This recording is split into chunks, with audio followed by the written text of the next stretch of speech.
The Every Point Sports Podcast featuring Greg and Jack starts right now.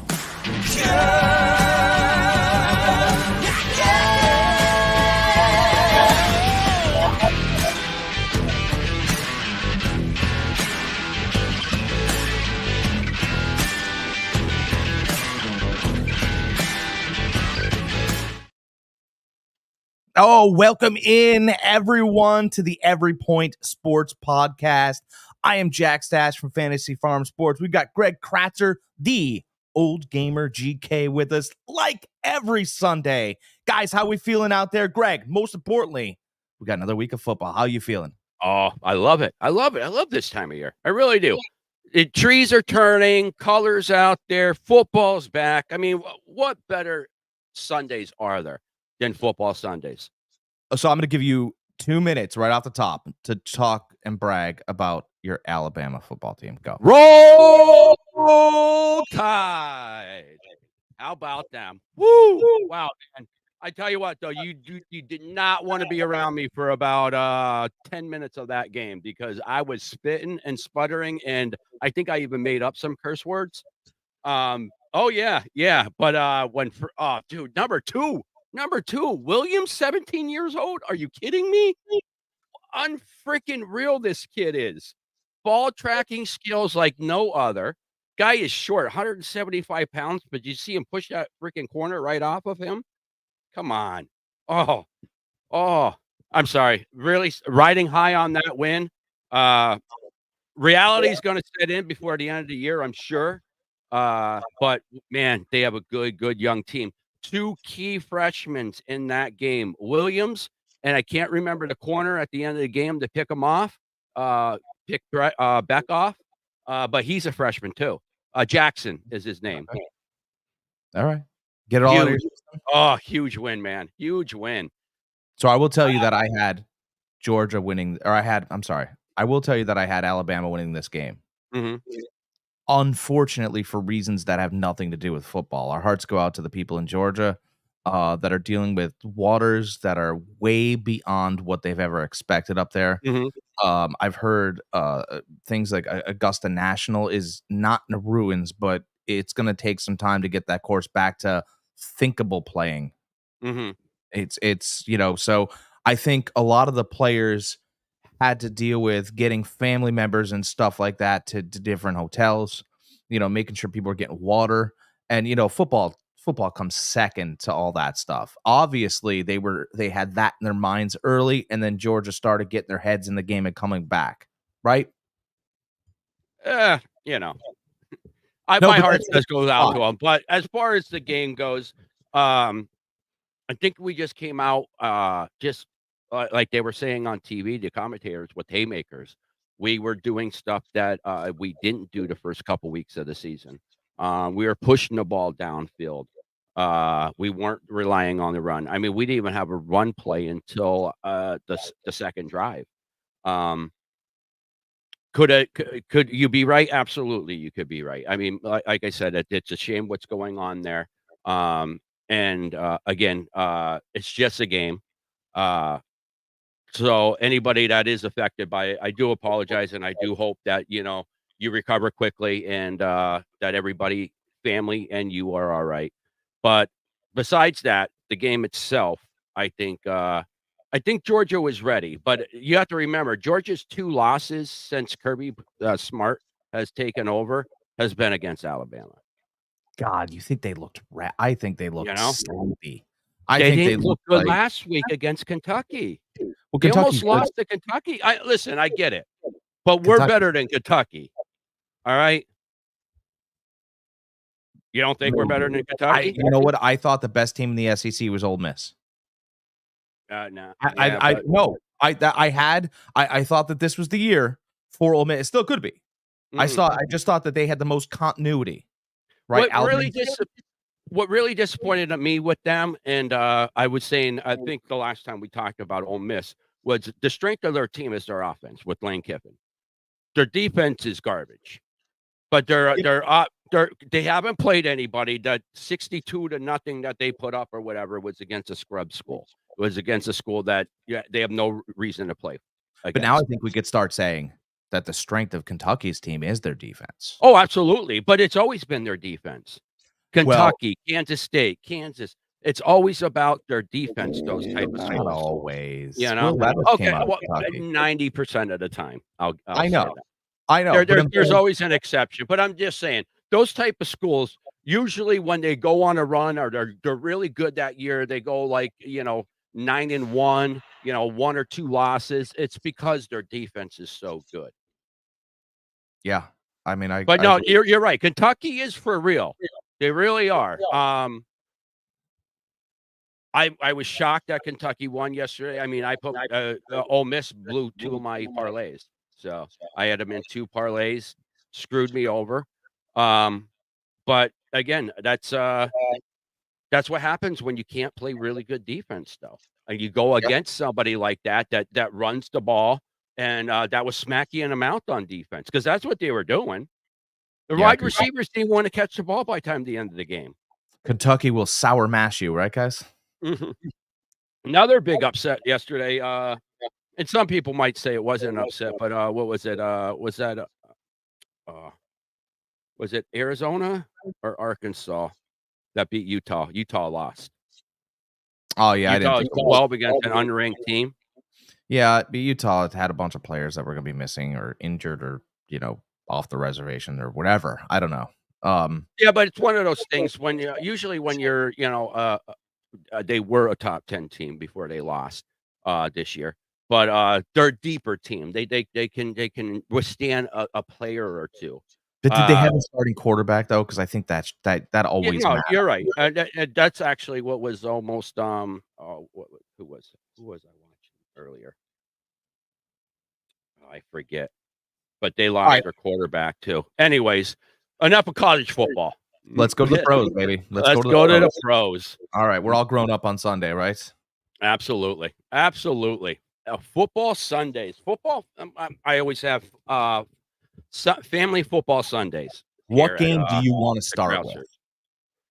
Krauser. Let's see here. Well, let's bring our stuff Let's up bring and our we'll do sheet up. what we normally do. Let's bring our sheet up, guys, because we gambling today. We are. I'm feeling it. I am. Alright. I'll tell you what. I am taking all of my money back.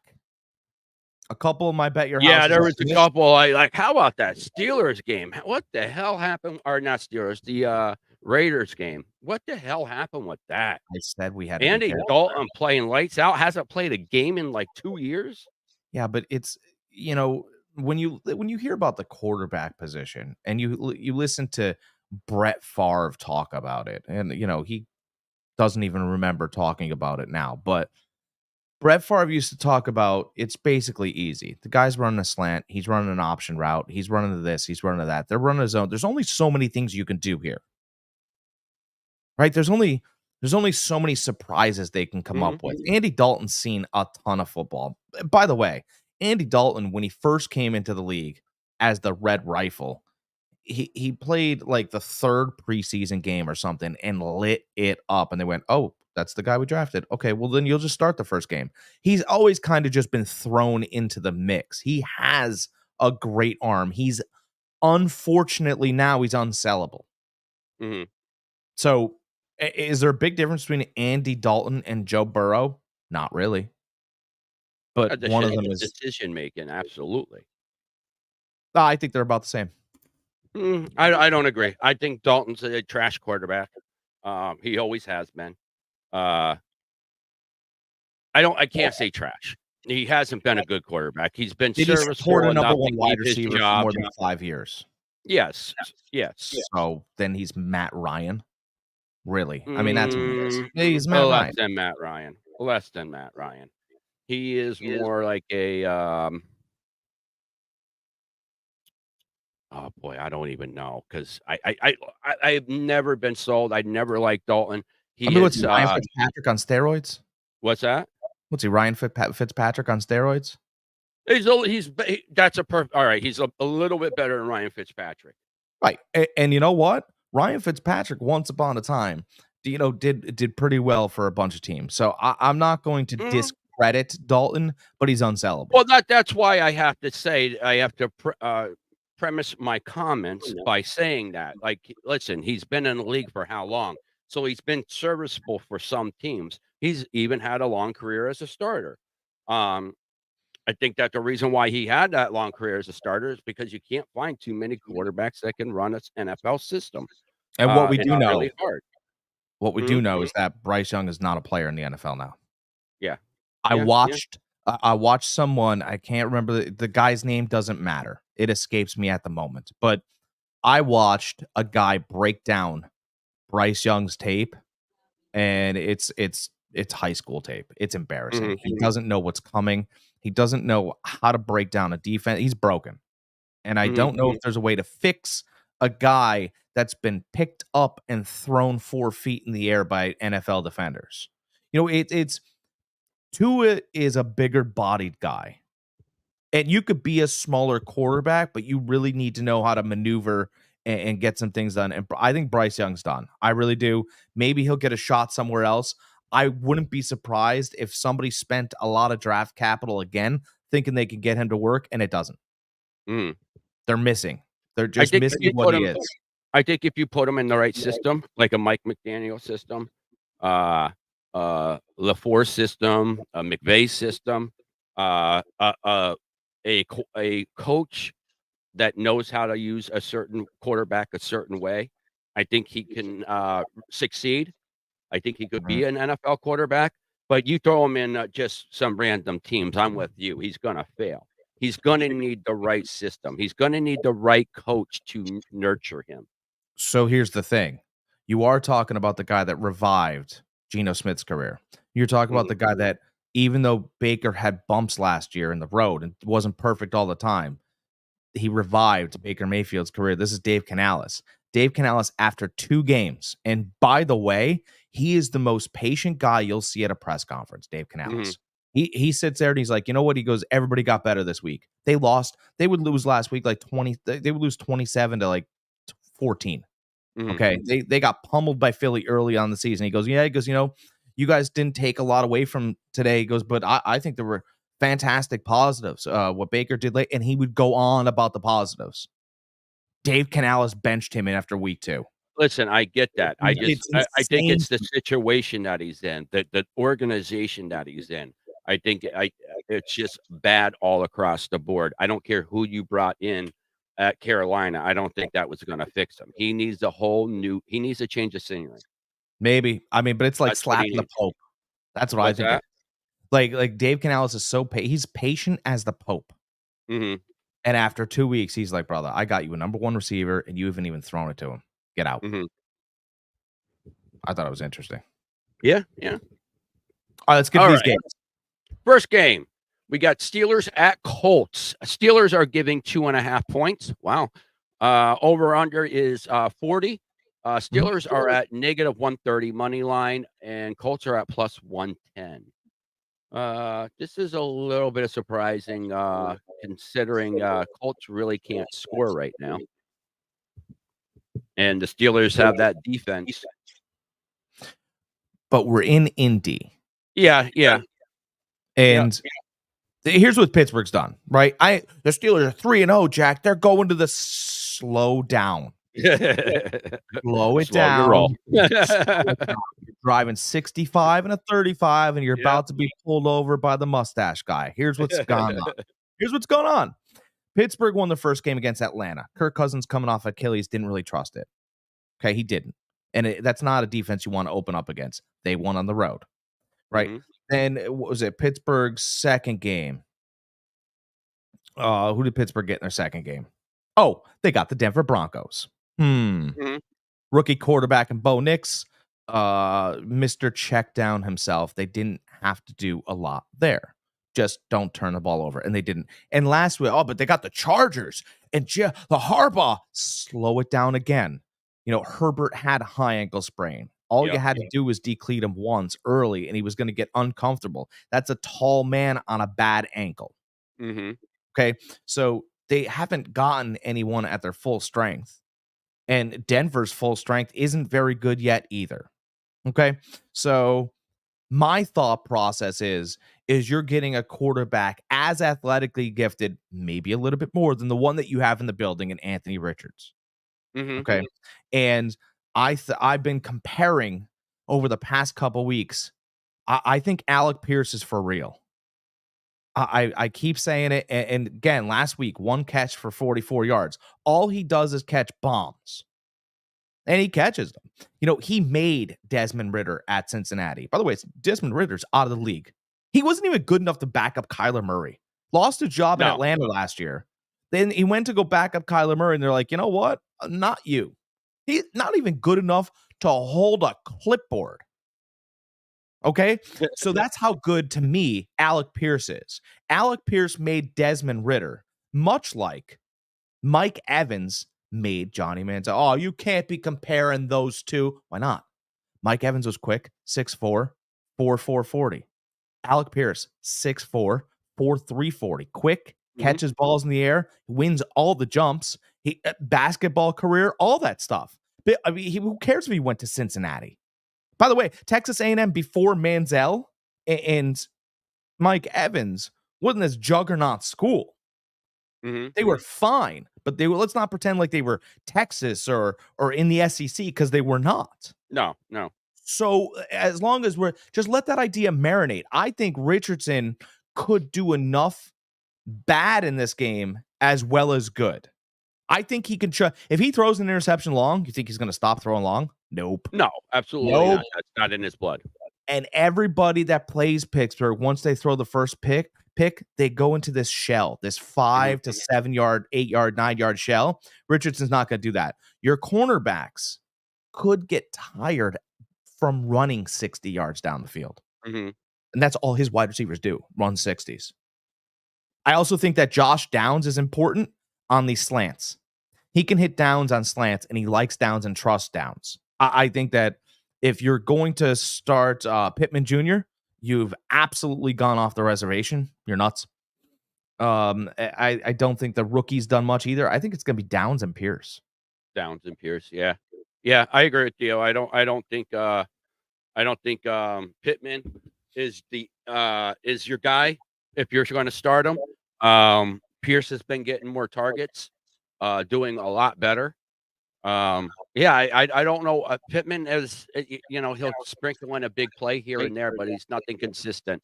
I like Indy here, by the way. Mhm. I like Okay. Indy here. I like Indy at home. You got to understand that Pittsburgh went down to Atlanta, played the Cousins, right? And then I believe they went to Denver, right? Again, grass field. And then they went home and played the Chargers, grass field. This defense looks really good. You're going to be in the dome now. You're going to be kicking up rubber pebbles, right? Like, how well will you adjust to a real different environment in Lucas Oil Stadium? I think it's a thing. I understand that the Colts have no chance to beat the 3-0 Stees. They have a chance. I like opposite of you this game. I like the Steelers. Opposite of me. I like the money line. But I don't like the points. But I do like the Steelers. You mentioned it that they're in a dome, gonna be kicking up pebbles. So therefore that means Fields is going to be even faster on the field. I agree. Yeah. So I think he's going to have a big day rushing the ball today. And I think they come out with the win. I think Pittsburgh's defense is strong enough to hold Richardson in check.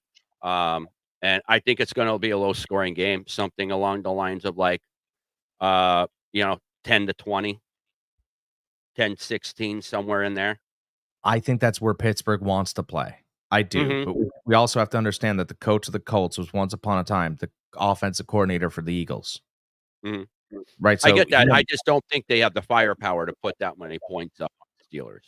I don't think Pittsburgh can come from behind and win. I really, and that's been Fields' well, thing. I don't think I agree with you, and I don't think that they want to put themselves in position to play from behind. I'm kind of interested in seeing if they can, though, what Fields can do, pushing the ball down the field. He hasn't been asked to do too much of that. He has hit Kenny Pickens on a couple nice plays this year. So yeah, I mean, I kind of do hope they're down by 7 with 2 minutes to go. 7-3, 7-6, 14-6 at halftime. And Pittsburgh's looking around going, this is not how we want to play this game. I just got look at, and by the way, people go, Anthony Richards is going to throw in interceptions. Okay. Well, what if he's Jameis Winston with legs? Because he can throw interceptions, but you have to understand that Anthony Richardson can uncoil absolute bombs. And if he gets lucky twice, do you think Justin Fields is going to have the gall to start throwing them as well? I wonder. I really wonder. See, I think Pittsburgh's defense is athletic enough to where Richardson's not going to have that big of a day rushing the ball. I don't think he's going to rush. I think he's just going to throw rockets. That's what I think. That's how I think. I think the coaching staff went, look, if you throw 4 interceptions today, we don't care. And he went, well, excuse me? What did you say? I'll throw all day long. Yeah, but they're going to go, we don't want 20-yard in routes. We want bombs. We want to force that defense to be spread out, right? Because I don't care if Steph Curry's missing threes. Spread them out early. Go 3 of 8, right? And then we'll dial it in later. I think that's what happens in this game. Colts. All right. On the money line. Okay. I like the Steelers on the money line. All right. So, all right. No big deal. Listen, put that one on the board. It's great. We're not going to agree on everything. No, that's true. All right. We got next on the docket. We got Philadelphia Eagles at Tampa Bay Buccaneers. Eagles are giving 1. Over under is 42. Money line. Eagles are at -115. Bucks are at 105. -105. What do you think about your Buccaneers, Jack? I think they're really banged up. They are banged up. They are. They don't. They're running. Their running back this week and quarterback might be Baker Mayfield. Rashad White's got a groin troubles. Bucky Irving's got a hamstring. They got real running back issues. So Philly's not healthy either. AJ Brown's out. They got a bunch of other guys. Smith is out. Devonta Smith is out, right? Lane Johnson, their best offensive the Bucs offensive line's been bad. But Philly's offensive line has been good, but now they're getting unhealthy like everyone else. I want to say that if Philly was at full strength, they'd be looking for what happened to them in the playoffs to kind of come back and help them. But I guess to me, Philly hasn't looked perfect. And I think in a game where both teams don't have to look perfect, I'll take the Bucs. I think that they do better when things get sloppy. Okay. What do you think? Listen, I liked the Bucs a lot last week, and they let me down. So I have a sour taste in my mouth from last week. And I know we need to drop what happened the previous week, blah, blah, blah. But I think Philly just gives a heavy dose of Barkley. And unfortunately, I see the Bucs losing 2 in a row on this one. Yeah, and you know what? They could lose 2 in a row. That's probably the bet. And if they lose, I think they look good. First of all, I think they look much better. Like Philly has to come down the field, and the Bucs' whole defense is banged up, right? But I don't see it as a blowout at all. And then they get 2 divisional opponents in a row. So let's say the Bucs lose today and they go to 2-2, right? And they got a short week. They get Atlanta. Let's say they get Atlanta. Then they get New Orleans after that, and they get New Orleans too. All of a sudden, 4-2 doesn't feel bad because you got 2 divisional wins. That's how I'm kind of looking. Get a little healthier. Yeah, because they need it. Yeah, they do. So yeah, I do like the Eagles in this game. Money line. Most guys, listen. If you guys hear me pick, most of the time I don't touch points. I go money line. I like giving you who I think is going to win, who's going to lose. Every once in a great while, I'll play some money on the spreads. I love to do some teases though, so we'll talk about that later. Who else we have? All right. Wait. As far as fantasy projections on this game, Evans didn't do nothing last week. Godwin was a nice addition, but he's a little banged up. Supposed to still play. Who do you like as far as fantasy options here? Buccaneers running back. Should they pick him up? The guy that's going to be playing today. Should they not? No, in fact, if you guys have better options at running back, go with the better option at running back because I don't I think that Bucky Irving's hamstring will be good enough to go. Mhm. Rachaad White's a taller running back, and if something hits him early, that groin could cause real trouble. I like Evans here because what they're going to do, or what Liam Cohen and Baker Mayfield are going to do, is they're going to attack Philly's rookie cornerback, and Mhm. but he's really not as talented as Mike Evans is, savvy and tall. Mhm. I just think that if the Bucks play the clock well enough, I do believe that they can figure out Philly. And Mhm. again, now we're going back to the same problems Philly has, right? Is Sirianni getting out coached? And we start having the question marks again. This is if Philly loses, this is worse for them than if the Bucks lose. Uh, mm, yeah, absolutely. Really quick on the whole Sirianni thing. You were talking last week how Dan Campbell you didn't think was a good coach. He'd make stupid mistakes, blah blah blah. Which Oh yeah. all valid points. You're gonna have to start saying the same thing about Sirianni. Why are you going for it on fourth down all the time inside the 30-yard line? Like kick a field goal every once in a while. So the one thing to me that's different in contrast with those two coaches, right, is Dan Campbell plays to his personality. Right? He's absolutely 110% genuine. Yeah. I think Sirianni's a little wishy-washy, and I think he's kind of a liar, and I the mean, players believe that he's a liar, and that's a mm, problem. oh, yeah, absolutely. But I'm just saying, no matter how you want to say their personalities are, if you look at the results, what they're doing and the results from what they're doing, they're both making bold-headed coaching moves.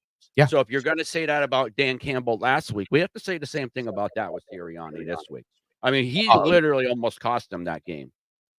yeah, I don't think Sirianni does a great job in the moment, just like Dan Campbell. No, and he was getting praises his first year there because of the analytics and him going for it on fourth down and them getting it. Well, you're looking at the consequences when you don't get it. You don't have Jason Kelsey under center right now anymore. You know what I mean? Like you don't have a guy that can get pure leverage and just push the line 2 yards for you. You don't have that anymore. So therefore, take the points. You know how pissed off I was with the freaking Kyle Shanahan against the Vikings when he went for it on fourth down inside the 20. Take the doing everything I can not to curse. Take the points. Always take the points. I hate this modern NFL stuff where analytics say, well, if you make it on fourth down here, your chances go up 82%. Well, you know what chances go up is when you score points. That's how you win the game. The difference between Sirianni and Campbell to me is this. Dan Campbell got his offensive coordinator stay. Dan Campbell says, "Hey, listen, I know you got the Washington Commanders job, but I deserve 5 minutes." And he sat down. Ben Johnson sat down with him, and he said, here's my 5 minutes. And this is why I want you to stay. And we built something here together. Let's not leave this out on the table." And he convinced Ben Johnson not to get on a plane. Mhm. Sirianni could not convince his offensive coordinator, who now coaches in Indianapolis. He couldn't convince him to stay and finish the job together because, Mhm. much like the players, that guy doesn't believe in Sirianni either. Mhm. And I No, think I'm that with you. if I we lose, like if the Bucks lose, Mhm. everybody's with Bowles. There's no Yeah. Bowles is a bad. Mhm. Nobody in that building Yeah. thinks Bowles can't coach. There are Mhm. people in that Philadelphia Eagles building that whisper behind Sirianni's back, and he knows a little bit of it is true. Mhm. That's No, what I'm kills him. totally with you. I'm totally with you. I mean, you see the division between him and Hurts. You know what I mean? Like, you got one coach with Campbell where the players will run through a wall for, and then you have a player like Sirianni. If you ask him to players to run through a wall, they turn around. Why? I'd be so interested. Big difference. I'd be so interested if Tampa Bay went up 14-0 to see what that Philly sideline looks like. Yeah, yeah, yeah. I think Godwin's gonna have a decent day. I'm with you. I think Mike Evans is gonna have an alright day. I think he's gonna have a bounce back week. Like I said, he didn't do much, last week, and that's usually with Mike Evans. If he has a down week, the next week he usually pretty much I don't wanna say go off because I don't wanna give you guys false hope, but he does very well. A lot of it was Peterson man to man, Mhm. and then they were bringing a safety over the top. So a lot of it was, you know, he was good enough to guard him, and then they were bringing a Oh, guy no, over the top. He absolutely, got him anyway. So and what I said, when we did our, fantasy football draft special was that the Bucks were moving Godwin back into the slot, which yeah, is you gonna mentioned that a increase lot. his value, and what has it done this year? Dramatically increased his value. Yeah, that was a great call. That's probably the call of the year. Um, if you took that information from Greg, fantastic. I mean, because that's paid dividends, especially in PPR leagues. Chris Oh, Godwin's absolutely. a lot Yes. more in PPR leagues. So Yep. great Mhm. call. Okay, so next on the, list, we got Denver Broncos against the New York Jets. Broncos are getting 7.5, over unders 39.5. Broncos are at 3 plus 340. Jets are at negative 440. I mean, this is pretty much a no-brainer. I mean, Hey, I the want to use Jets my brain. what's that? I want to use my brain. I mean, the Jets should walk away with this fairly easy. The, Broncos had a nice win last week, very nice win last week, but I think that's going to, really hit them hard. Reality's gonna come back. So here The comes the Jets stash have a really good storyline. defense. Wilson is starting to really, find a groove with Aaron Rodgers. Hall still isn't rushing the ball like we thought he was going to, but he's a heck of a receiver out of the backfield.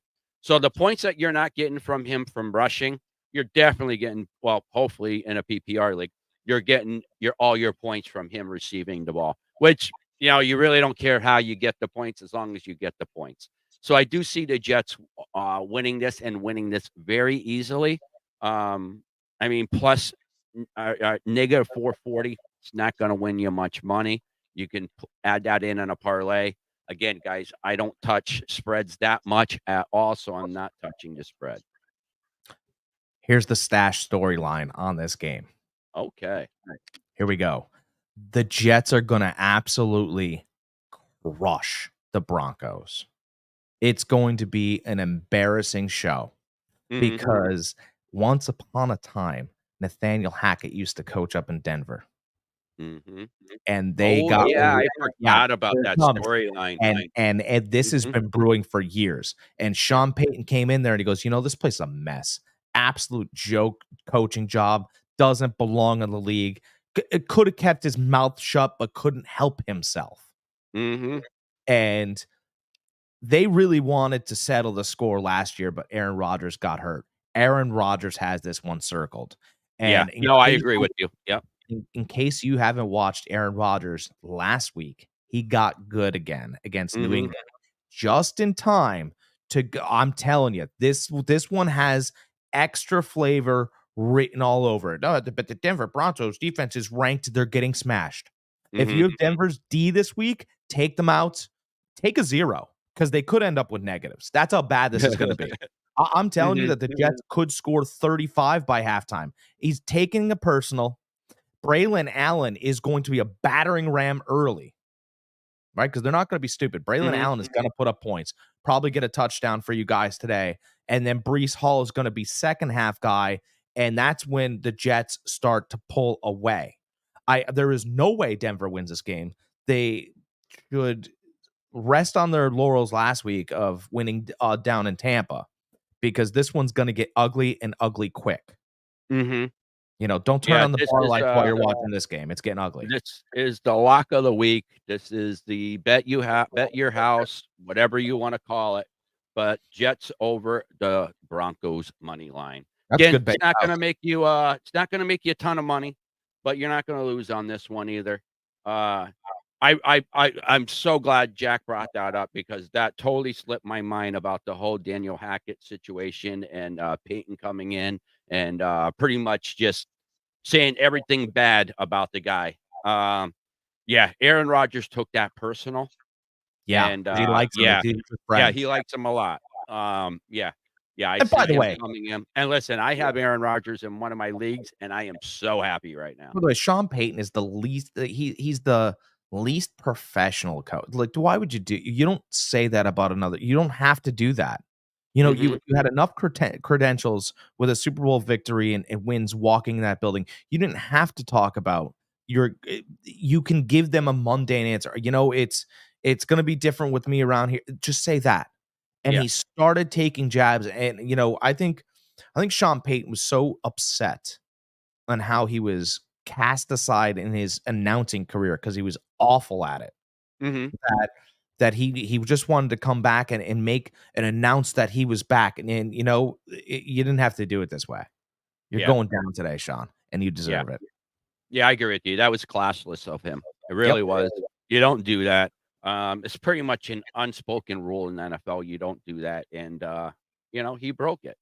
Um, he came It's just off a like bad a grumpy old man is what a grumpy, disgruntled old man is what he came across as.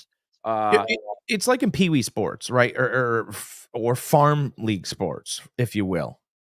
Right? ooh. Yeah, it's almost like in farm league sports, which is other things that we cover, calling somebody else's kid terrible.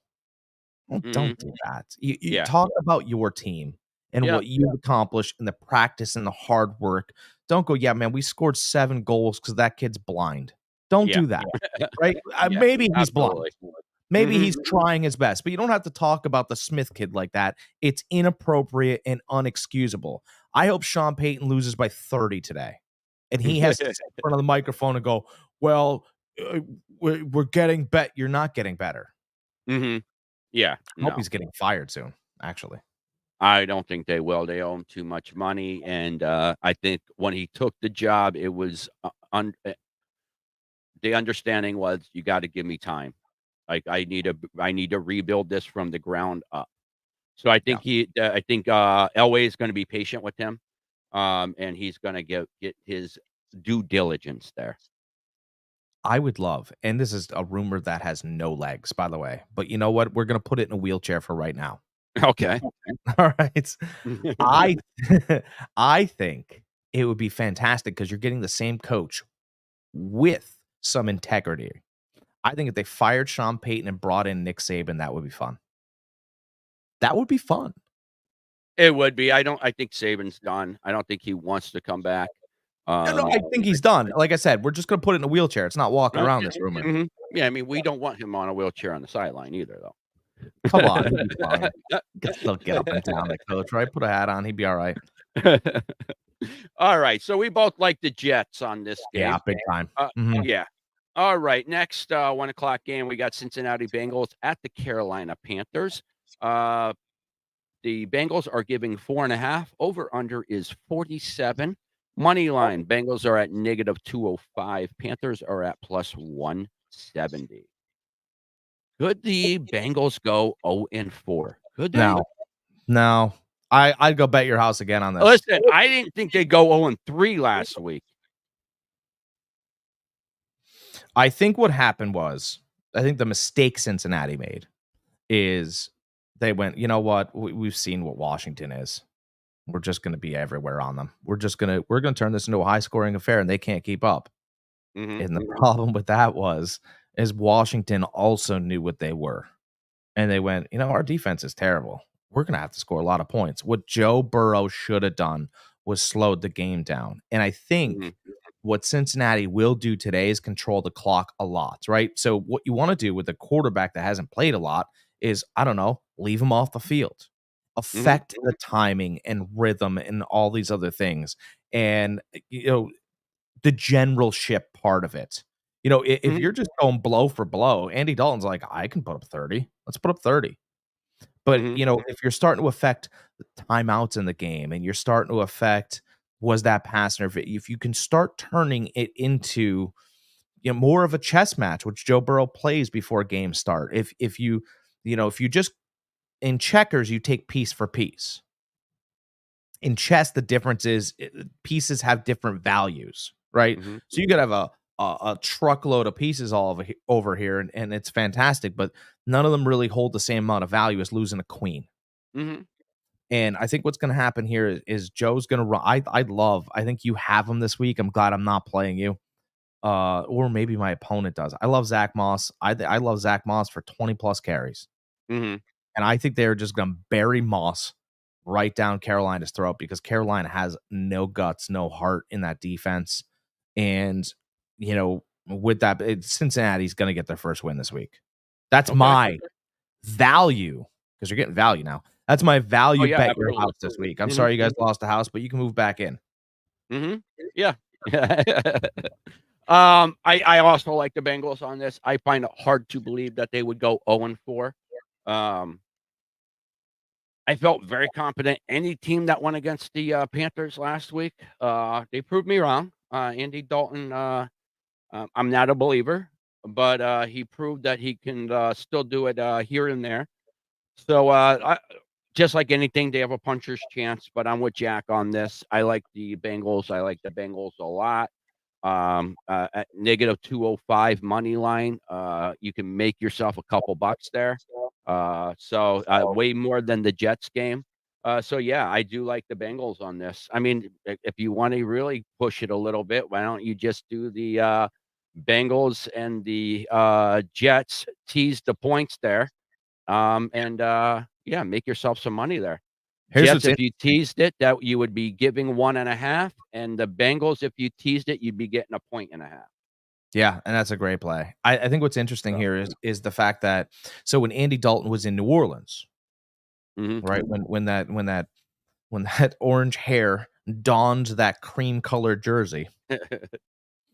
So he had to come in a couple games and play for Derek Carr. He was banged up mentally and physically or whatever. And Andy Dalton at the end of that season played just about when they took the same game sample size. He put up the same numbers as Derek Carr. I think Andy Dalton could probably do what Joe Flacco does for a franchise. I think he knows enough football. He's been in enough football games. He's done Yeah, enough. he's a vet. He's a vet. But He's seen enough. He's been around it. I do think if you start playing clock games with him, it could get a little different. Mhm. Um, the problem with that premise is, as far as if you project it out to a season, is we all know what Andy Dalton will do. 1 week he'll look like he did last week, and then the next 3 weeks he'll look like, well, he's not even starting quarterback.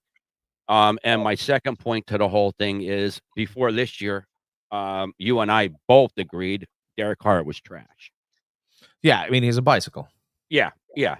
This year he's playing a lot better. If he keeps it up, and then we'll have to put our foot in our mouth. But as of right now, Carr because he got you're like, no, no, no. I don't think Derek because he got a 4-year, $100 million contract. Mhm. He's never been worth what Tom Brady's worth. Oh, but it's only a couple year difference here. Yeah, Derek but Carr, you had even seen what 1 year of a difference did in the wide receiver market. I mean, it went from 20 million up to 35 million. I think the most egregious wide receiver contract I have ever seen was Sammy Watkins getting 15 million to not play for the Chiefs. Yeah, yeah. I'd say play, but he didn't take the field. Yeah.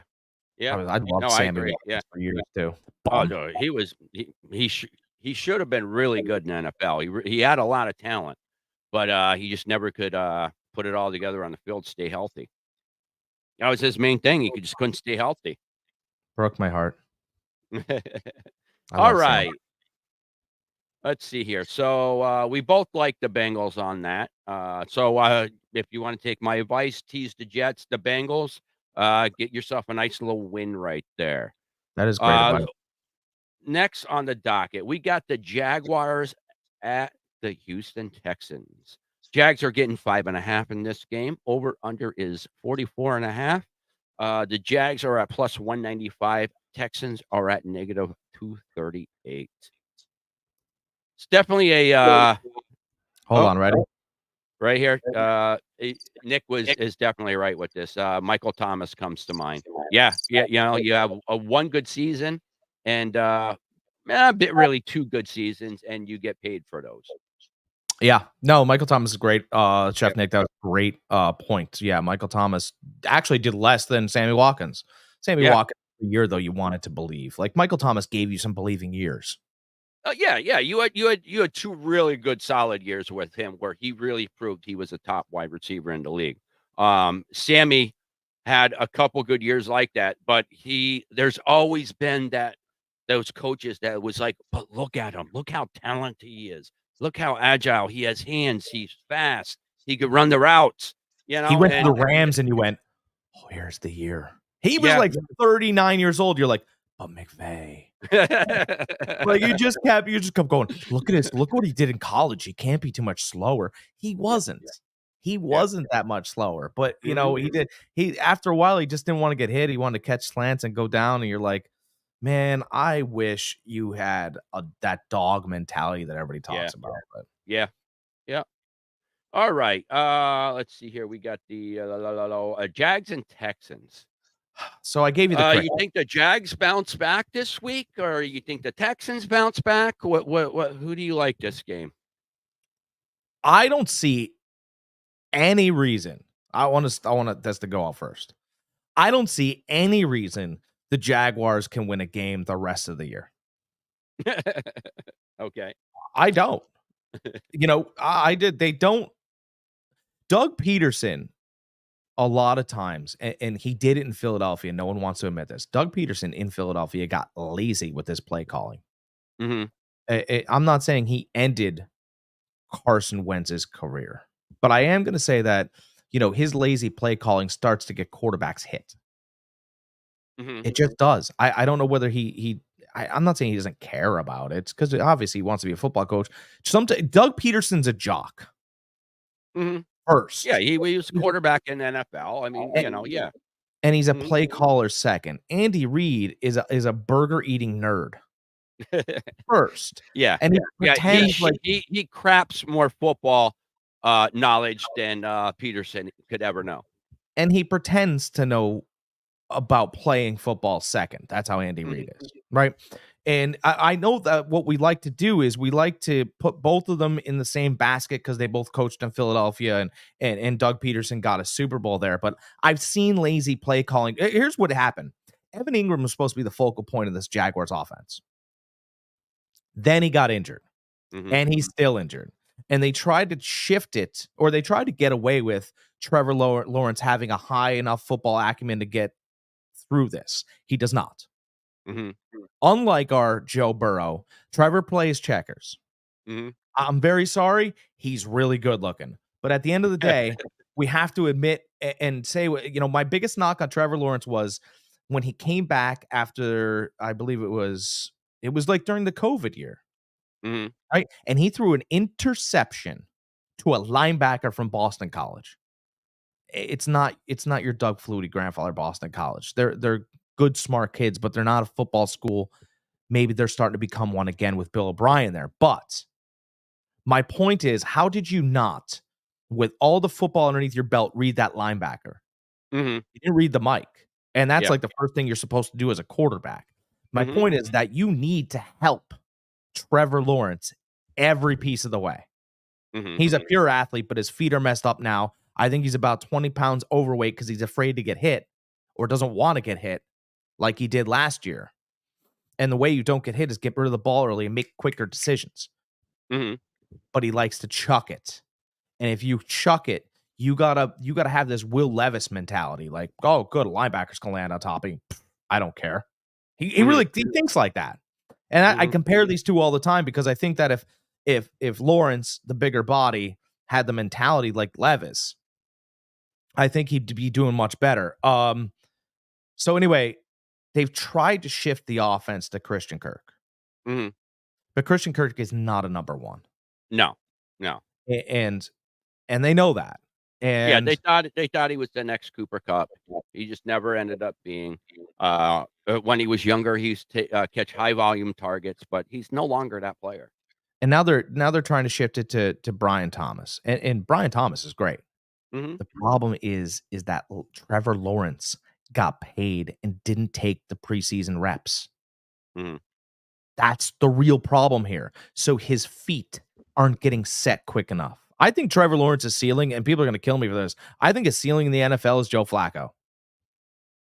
Well, I listen, at Flacco won a 6'5", Super Bowl, so I know 6'5", doesn't have the greatest feet, used to run around. I think Joe might have been 6'6", used to run around early, then figured out how to have a pocket presence. But if Trevor Lawrence does not learn to mix bombs with short passes, he's going to be done.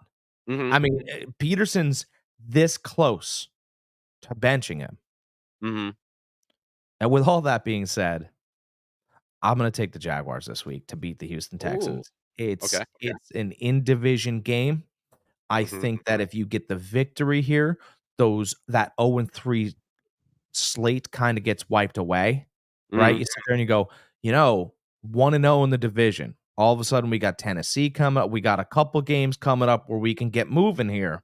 And if we go 3-3 but 2-0 in the division, hey guys, it ain't so bad. Evan Mhm. Ingram's back. All right, I see your Five point. and a half. Take the I do 5.5. like. Okay, all right. Well, I like the Houston Texans. I like them as a bounce back, winning it. Mixon is out for this game, by the way. But I think Stroud is going to be tossing the ball left and right. I think he's going to have a bounce back week. He's going to explode this week. Tank Dell isn't going to have a couple of drops like he did last week. Stephon Diggs is going to have a really good week. Yeah, I like the Texans in this one a lot. I don't like the spread. I'm not touching the spread. I like them as the money line. But yeah, I think they're more capable of bouncing back for the win than the Jags are. Again, everything points to Jags can't play football. And there's no way that and every time that little guy in your brain says there's no way they can win, I actually think that the Jaguars are going to be losing this game. And Trevor Lawrence is going to drive them down the field, and they're going to win by 2 after they kick like a 45-yard field goal. And they're going to go nuts like they won the Super Bowl. And it's just going to feel like they got the monkey off their back. Okay. That's what I really think is going to happen this game. Please take the 5.5. All right. Well, Jack likes them. I like the Texans. Moving on, we got, I hope Nick is listening now. We got the Minnesota Vikings at the Green Bay Packers. Vikings are getting 2.5. Again, they aren't favored. They are not favored. Over under is 44. The money line is plus 114 for the Vikings, negative 135 for the Packers. Packers by 70. Vikings lose. Done. Move on. Done. Yeah, you listen to me, Nick, because the L's are coming. Sam Darnold's about to go pumpkin. Listen, I like the Vikings this game. I've been sleeping. I'm not really sleeping on them for the past couple weeks, but just going with the odds makers, saying that I do like the Vikings. I gave my reasons why I like them. They have proved me wrong every week. Sam Darnold, he doesn't need anybody else. All he needs is Jefferson. That's it. That's it. Throw it to Jefferson. Let Darnold and Chambers, is that who it is? Their backup They're back running back? The backup No. running back for the Fielders Vikings. or something. I don't know. Yeah, I think they both have, 2 I think they have a good game. So, yeah, I do like the Vikings this game. It is a division game, so watch out for that. Again, I think the Vikings defense does just enough to confuse, Will Levis No, or they're not. Willis. Yeah, here's the thing with the Packers. I watched them last week, and I've watched them for the past couple weeks now. And Ty I think Chandler, that's what it is. Ty it was. Chandler. It was LaFleur, it was McVay, and it was Shanahan all in the same room in Washington. Mhm. all coached together. And I will tell you that out of those 3 teams, the Packers run the ball the best right now. Mhm. The Packers won with a quarterback that can't read a defense. That he can't figure it out yet. All they did was run the ball on the Titans last week, and the Titans knew that they were gonna run it. Mhm. That's really, to me, that's interesting, because I think that Brian Flores-led defense in Minnesota is gonna do what he always does. I think he's gonna blitz. I think he's gonna be blitz He happy, says Jordan Love is playing. Nick and he's gonna said.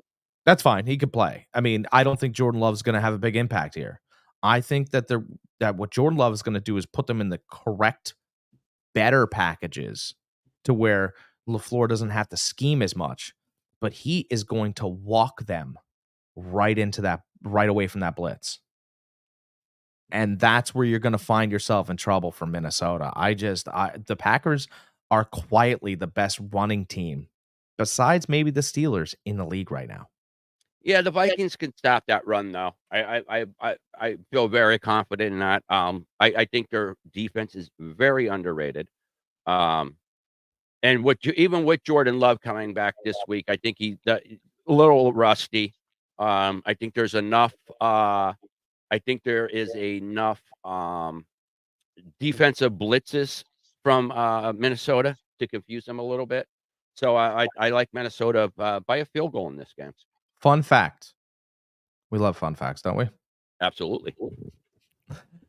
Sam Darnold has never gone 4-0 anywhere in his career. Hmm. Anywhere in his career. And it ain't gonna Listen, stop. I liked Arnold now. I think he matured a lot. I think he learned a lot at San Francisco. I think he learned how to study the film a little bit more than he did in his other stops.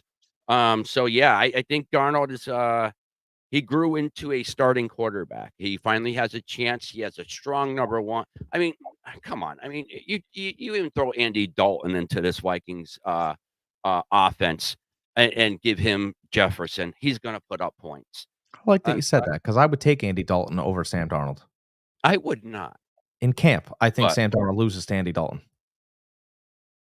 no, I don't agree with that. I don't agree with that. Sam Darnold lost his job to Baker Mayfield when he was there for 5 Listen, minutes. I understand, but that was a while ago, and I think Darnold grew into the position. I think that year with San Francisco, 2 years with San Francisco, I think really helped him. I think it helped him learn the game, the little nuances of the game, because that's what Shanahan wants from his quarterbacks. He wants him to know those nuances of the game. But not smart enough. Because if he was smart enough, we know he's more athletic than Brock Purdy. Mhm. Not good enough. No, I mean, no, absolutely not. Brock Purdy was the future. Everybody knew. I mean, Brock Purdy is a damn good quarterback. No, I You get that. have to put him up there. I get that, but if you had a 95 arm and Brock Purdy's got an 85 arm, right? Let's just put Yeah, them there. but you and I know it's not about the arm. It's No, all the other stuff. I'm not saying it is, but if you got a 95 arm and an 85 arm, what's your brain? If Brock Purdy's got a 95 brain, what's your brain? 72. No, it's a real. But even listen, if he had say he had a 72 coming in, brain wise, and he leaves with an 80, that makes him a better quarterback. You put him over with you put him with a great wide receiver, and magic happens. It does. I think he's Yeah, about. listen, you put a strong arm quarterback with a receiver like Jefferson. Come on, you know what I mean? I think the pumpkin's coming. I think Sam's about to go, he's about to turn into a pumpkin. It's Listen, October. is It's this a pumpkin game season. that I feel very confident about my pick? No, but I am jumping on the Vikings bandwagon a little bit. I until they prove that they're going to lose. It's 1 week too That late. You should have did defense- it against San Francisco. No, I shouldn't have. They were 6.5 point freaking favorite. Come on, or a 6 point favorite, whatever they were. You weren't gonna curse. I know. I'm trying not to. You get me heated sometimes. I know. You like the Packers this game. I like the I do. Vikings. I do think Jacobs gets his points. I think Reed gets a touchdown in there. Love Jefferson this game. I love Jefferson every week. So come on. And I think Andy Dalton. Dalton is becoming a an almost must start in the fantasy leagues. Oh, Darnold. Yeah, Darnold. Yeah, not Dalton. Darnold. I agree with you though. Andy Dalton is almost a must start. No, he's not. But anyways. All right, who we got next on the docket here? We've got 59 Okay, minutes. next to we start. got the Saints at the Falcons. Another division game. Saints are getting 2.5. Over unders 41.5. Money line. Saints are at plus 120. Falcons are at negative 142. I don't think there's a lot to say here. I think that the Saints, had favorable matchups week 1 and week 2. That's what we're finding out, at least. I think they lose. I think it's Falcons. And but Kirk Cousins, I don't want to hear the Kirk Cousins thing anymore. It's the birds out there talking that he can't play in prime time and all this other stuff. They're insane. They're insane. They should be admitted. No. I look at Chef Nick's comment. You have Dalton starting. Yeah. Listen, he knows how to cook. He's Chef Nick. Listen, he knows what he's talking about, right? The red rifle. Oh, he's back before Christmas. Listen, he's saying that because he's in a league where he can start 3 quarterbacks, all right? Yeah, but Dalton's the one. He's the one. He's the chosen one. It just took him 30 years. Andy Dalton, he's got Daniel Jones, and he's got Jameis Winston. You'll see. All right, back to the game. Back to the game. Atlanta. I like Atlanta in this also. I think Atlanta's defense is playing very good right now. I think they're starting to get it together on offense. I think that loss last week with the Saints hurts them a little bit psychologically. I think they come into Atlanta feeling a little down on themselves, and Atlanta takes advantage of this. So I do like Atlanta this game also. Do you remember that Queen song that went number 1 overseas really early in their career? Oh, what is that? Bicycle. Derek Carr's a bicycle. He's a bicycle. So he turns back into a bicycle. That's right. He's losing his engine. He's going to start crying at press conference. He's going back to being Derek losing mascara everywhere Carr. He's going back to the bicycle. Kirk Cousins and the Atlanta Falcons introduce you to what a quarterback and a football teams look like. I'm not worried about the Aints. All right. Okay. We both like the Falcons in this. Yeah, absolutely. Next, we got the LA Rams against the Chicago Bears. Rams are giving 3, over-unders 40. Rams are at plus 130 money line. Bears are at 155 money line. Who do you like this game, Jack? I think the Rams beat what? They beat the 49ers last week, right? Mm-hmm. And we talked about that being a close game. I can feel you patting me on the back for that pick. I said be careful. In fact, I said take the points in the Rams, right? Mm-hmm. It doesn't mean I think the Rams are good. Mm-hmm. It just means I think they were in a perfect spot. I think you have to understand coaches and relationships and how these games kind of play out. I don't think the Rams are very good. I think you guys are missing Caleb Williams because of the tremendous amount of pressure that Chicago has put on him. But I think he's getting better. And week in and week out, he is getting better. So I got the Bears. I think their defense is good. I think the Rams don't have enough playmakers. I'm a little worried about Stafford because you guys all the time talk about guys that have, they're injury riddled and they have an injury history. Stafford does.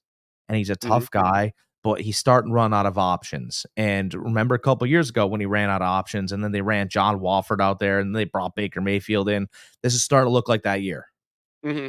And listen, the Bears defense is tired of being talked about. And the whole team itself, I think they're going to come in there. I don't think Stafford makes the whole game. I think he gets walloped and knocked out. And I think it's a pretty Caleb Williams you start to see a couple glimpses and you're like, oh, all right. Well, okay. Well, that guy then we'll take that guy. What do you think? Mm-hmm. I like your analysis. I think that could very well happen. I think the Bears defense could come in, smack Stafford right in the mouth. Caleb Williams, eventually he needs to have a good game. Rams have really nobody on offense except for Atwell and the running back. I think that was it. I think that's the Yeah, whole no, Kyron Williams yeah, is all right, Williams, yeah. but they're putting That's pretty much their offense. I think the Bears does enough to shut them down. I think the Rams are flying high from last week. So yeah, I like the Rams or the Bears money line here.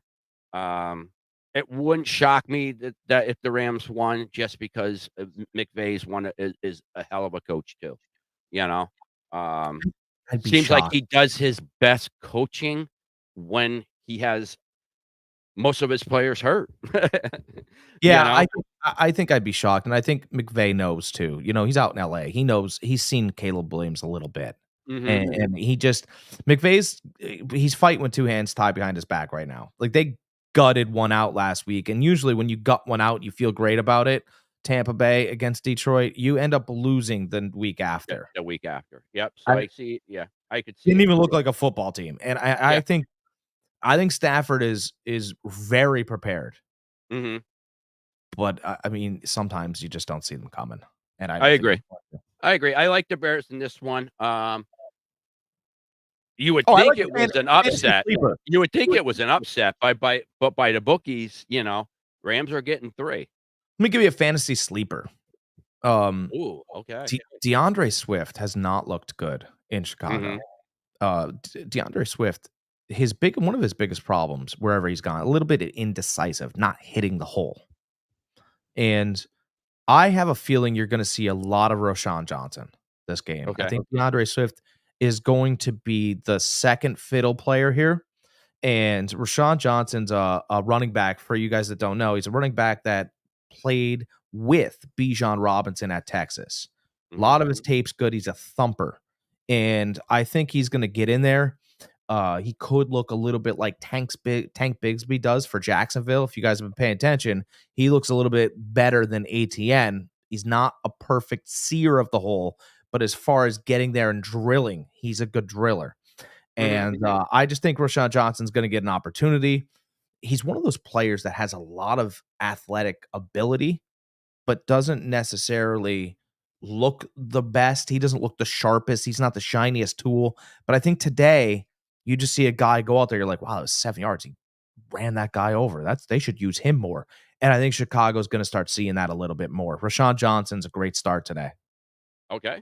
All right. Nice little fantasy sleeper for you guys. Yeah, I like him. Okay. So we both are in agreement. We both like the Bears here. Yep. Next, we got the Patriots at the 49ers. Patriots are getting 10.5. Over unders 42. Patriots are at plus 440. San Fran is at negative 600. Like the Niners this game. I like them to come back, bounce back this game. We get George Kittle back this game, so another extra weapon. In case you guys, I am patting myself on the back right now. If you guys remember last week, I said if you guys could pick up Jawan Jennings, pick him up, throw him in at your slot. What did he have last week? Almost 200 yards receiving and 3 touchdowns. Yeah, it was So, great. I expect another big game from him. Maybe not quite as big. Maybe a touchdown here, 100 yards receiving. I keep saying it every week, and listen, 1 week I will be right, but Ayuk will have a good game. Yeah. It's inevitable. It's gonna happen. But yeah, I think a little insider scoop here, guys, about the Niners. Him and Ayuk and Kyle Shanahan had a little spat at practice this past week on Wednesday, I believe it was. The whole team was in black shorts. Ayuk comes out in red shorts. Shanahan did not like that. Chewed his ass out. Actually made him put black shorts on right in the middle of the practice field. So I think Ayuk's going to be humbled a little bit. I think he's going to come out hungry, a little pissed off. So I think he's going to have that dog mentality this week. I do like Ayuk as far as fantasy wise. I think he's going to have a really good week. So you fantasy owners of Ayuk, here's your bounce back week. I know I've been hearing it from you guys. Now back to the betting side of it. I do like the Niners to come back and win this week after that sour taste they got in their mouth last week, losing to the Rams. Patriots just doesn't have enough right now. They are playing good defense, but like I said, we are the 49ers are getting Kittle back, so that's another weapon for Brock Purdy. For you guys that didn't watch the game last week against the Rams, Brock Purdy looked great during that game, running around like crazy. Our offensive line is horrible. So yeah, I like the Niners this game. So I'm gonna give you a phrase that hasn't been synonymous with Patriots football in probably 30 years. Mhm. But here it comes. Outcoached. It's okay to get outplayed by Aaron Rodgers and an athletically superior team. It's okay. Mhm. It's okay. But it's not okay to get outcoached. It's not okay to understand that the Jets are bringing a blitz and you not call one screen. It's not okay. It's Mhm. not okay that, Jacoby Brissett did all he can do with the tools that you gave him, which weren't very many. The wide receivers couldn't win on the edge. Okay, well, you gotta start dinking and dunking at the guys that you have. You have to start getting it to Gibson and Stevenson earlier in screenplays or whatever to make that defense start to think. You didn't do that. And even worse, at the end of the game, when they were just teeing off on Brissett, Gerard Mayo thought it was a good idea to bring in Drake May. Mhm. Drake May can't read an NFL defense. That's why he's not playing, Patriots fans. In case you're wondering, that's why he's not playing. He Yeah, I mean, can't when he tell was you- coming out, everybody knew he was gonna be a bit of a developmental guy. I still think he's gonna be incredible, but he is a developmental guy. He is, but they just set him back 2 years. They Mhm. just set him back 2 years because they put him in an NFL game and let him run for his life in the last 5 minutes. Mhm. That's absolutely so you made him part. You thought it was a good idea. It's fine in college. Okay, it's fine in college because you can get away with athletic differences here, but this is the pros. You put him in a game for which he wasn't a part of the game plan with Mhm. 5 minutes left to go and let him throw some passes. What a waste of time. Mhm. What a waste of time. I couldn't, it was impossible for me to watch. I thought they put the kid in a bad spot, and now you're going to San Francisco. You think you're going to be evenly matched? Nah. No. No. San No. Francisco is going to not only outcoach you, they're going to out scheme you. They're going to Mhm. I'll tell you what, this is one of those games where you're like 10 and a half. I wouldn't bet. I tell you what, 10 and a half probably ain't enough point. I know you don't like taking points. The Mhm. points might be the play here. Yeah, I can tell you what, the money line is not to play because -600, I mean, those odds aren't there for you to do anything with except for you maybe throw them in a parlay somewhere. No, But but I'm yeah, saying, like, everybody's you sitting know. there going 10 and a half is too many points. And listen, you're getting almost even money with that, -108. So, it's almost even money there. 49ers, I will concede the 10 and a half. And I Okay. love money lines all the time. I'm conceding 10 and a half. Mhm. Okay. All right, Jack likes the points. I like the money line. I could very well see it being a, you know, 32-3 game, Oh, it's you gonna know? be So bloodbath. Bloodbath. so we both like the Niners this game. We both told you what we thought as far as fantasy starters in this game. I think Polk is going to have an all right game for the Patriots. Like somebody's going to have to catch the ball somewhere. So I think Polk is athletic enough to have some sort of fantasy value in this game. Yeah. I don't I need to see the coaching improve. It Mhm. was I agree. I agree. it was embarrassing. It really was. Mhm. I don't I think for the first time, you didn't push people around and you didn't adapt. So, Mhm. that that Okay. that can't be that way. Mhm. Yeah, you keep going like that, Mayo's not going to have a job much longer. I mean, they'll give him time to coach. I understand that, but Eh, will they though? yeah, they will because, After following Belichick, they're I used to I winning. I think the Robert old Kraft man wants to win. I know, but the old man and Robert Kraft likes him, and he likes that he's kind of a part of the franchise like Jerry Jones a little bit. He's in his own locker room and Yeah, there's yeah. I mean, he was the guy there. Now he's the coach there. I get it. All right, what's next on our docket? All right, next we got one game that I think is going to be surprisingly good. Washington Commanders at the Arizona Cardinals. I think this is going to be a very high scoring game. It is. Plus 3.5. Commanders are getting 3.5. Over under is 48.5. Commanders are at plus 145. Arizona's at negative 175. What do you like here, Jack? The Commanders looked great last week, and Mhm. it's a fun story, but they're out in the desert now. Yeah. Air's a little bit more dry, and I think that Kyler Murray is a better general right now than Jaden Daniels probably still is, and I still don't believe in that Washington defense. I mean, you could show, but if Burrow had the ball last, they probably would have scored a touchdown. So, Washington defense is still terribly bad, and Arizona gets one out in the desert. I agree with that. I think Arizona does just enough to win. Yep. How much? Jalen Daniels definitely is the future of the NFL. Guy is playing lights out as a rookie. I like him a lot. I mean, he's looking like a generational talent right now. But I don't think it's enough to get past the Cardinals. I'm with you. The Commanders' defense comes back to earth. They give up a lot of points. They're going to give up a lot of points to Kyler Murray. So yeah, I like the Cardinals this game.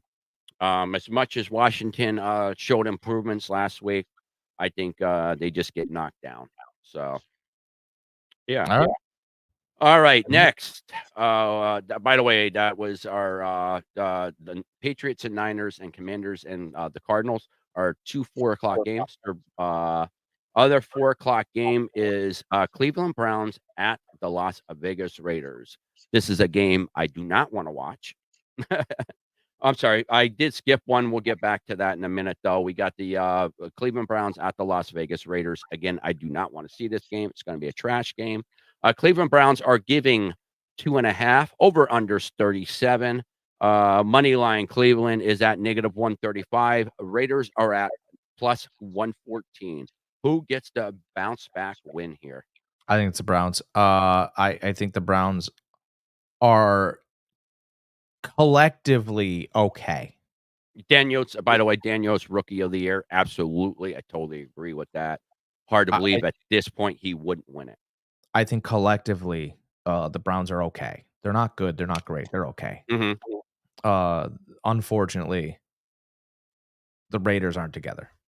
The Raiders aren't together. Devontae Adams probably wants out. That the rumors have been strong. Max Crosby, I don't know what his whole plans are either. But Antonio Pierce has gone out and he's basically said, if you guys don't want to play, then that's fine. I'll find guys that'll play. He's calling players up from his practice squad that have a lot of talent. So I mean, I think Cleveland wins, but I actually think Antonio Pierce is a really good coach. I think he's in the toughest division in football. You're in a division with 2 Super Bowl champions and a guy who went to a Super Bowl and won the NCAA title. I've been saying it all year. You're in a division with Peyton, Harbaugh, and Reed. That's the hardest first time head coaching job ever. Ever. So I think he's trying to get as much heart as he can get out of his players. And, they don't. I don't know whether they want Aiden O'Connell or Gardner Minshew but I think it's all of them doing poorly. I think Devontae Adams is quitting on routes. I think, there's lots of working parts here, and it is a little bit of a do your job mentality. None of them are doing it. And I think Cleveland at least is getting paid enough. All the players are getting paid enough to where like, all right, guys, let's go 8-8. Let's beat the bad teams at least. I don't think they're good, but I think they're okay. What do you think? Browns win. I agree. I think the Browns win. Unlike you, I don't think Pierce is a good coach. I think he is a great motivator. But what's that? Who's Dan Campbell? I think Dan Campbell is a better coach. I just do. I think he's a better as much as a meathead we want to say Dan Campbell is, I think he's more of a X's and O guy. Um, I just think his emotions get the best of him sometimes, and he makes some questionable decisions. See, I think it's Pierce, Ben on the Johnson. other hand, I just don't think he is a good coach. I think he is a good motivator. He did a good last year as intern coach. Um, but this is the NFL. This is a full season, and yeah, I think. All right, I equate this to the Singletary time with the 49ers. Come in, the honeymoon phase, great. Master motivator, you know? Um, that starts wearing thin after a while with a team. Starts losing. I think the same thing's happening, just a little quicker with the Raiders. I didn't think he was a good hire initially as when the Raiders hired him. I think they should have hired a coach, a real coach, and a coordinator, some offensive coordinator somewhere. Um, yeah, that's my thoughts on Pierce. It's a good point. Um, It's a good comparison. I just think that I just kind of think that he's brought in the right people. He's mhm, brought in Tom Coughlin. He's brought in all of these guys that are really good and they know how to coach and he knows what he doesn't know. And mhm, I think he's admitted to it. Um, but I think it's a bunch of guys who signed on to Vegas who were promised Gruden, and Gruden's not there. Carr's not mhm, there, and they're all sour about it. mhm. And unfortunately, it's falling apart. Yeah. I'm not a big fan of the way the Raiders are being ran right now.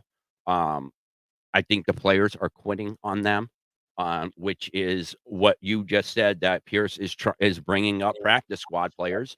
And let's face it, they're practice squad players. It's their time to shine. They're going to play for anybody. Who cares? They're getting their moment. Let's make the best of it. If I'm not going to play for the Raiders, let's put something on tape where another team will pick me up. So And you know that what's I don't play put too much stock into practice players coming up. well, Um, but you have Kayvon Chasen, who was a real monster at Clemson. He's mhm, gonna get a shot, and he hasn't gotten a shot in a while. mhm, You got some real Gruden kind of guys that are gonna get shots this week, and I'll tell you what, guys that are going to this is the only thing that's a little dangerous here. Guys that are gonna get real shots against guys that have gotten paid money in the Deshaun Watsons, they are going to go to battle. yeah, They yeah, they yeah. they They need to are make a name for themselves. They need to make that bringing next contract. the wooden stick, and Mhm, you're right, and I think that Pierce is sitting there going, "Look, I've done a good enough coaching job. You guys have to finish the plays." mhm, And he's watched. By the way, he didn't say that before he watched the film and then the game, and he went, mhm, "Oh, you don't want to tackle there? That's interesting." I think he did a lot of that. I mhm. think it's not soul searching. He's sitting there going, "Look, at man, if you guys don't have hearts, then I don't care. You're out." And that's the way Coughlin would have coached too. And Yeah, and by my the way, thing though is if your players are losing heart through the first 3 weeks of the season, I mean, I have to equate that to the coaching. I have to, there's an issue there somewhere. There's a yeah, maybe. disconnect somewhere. You know what I mean? Those people that you talked about, Pierce bringing in, they're a bunch of old heads. They're old school NFL. They're not new school. They don't relate to the players this day and age. You know what I mean?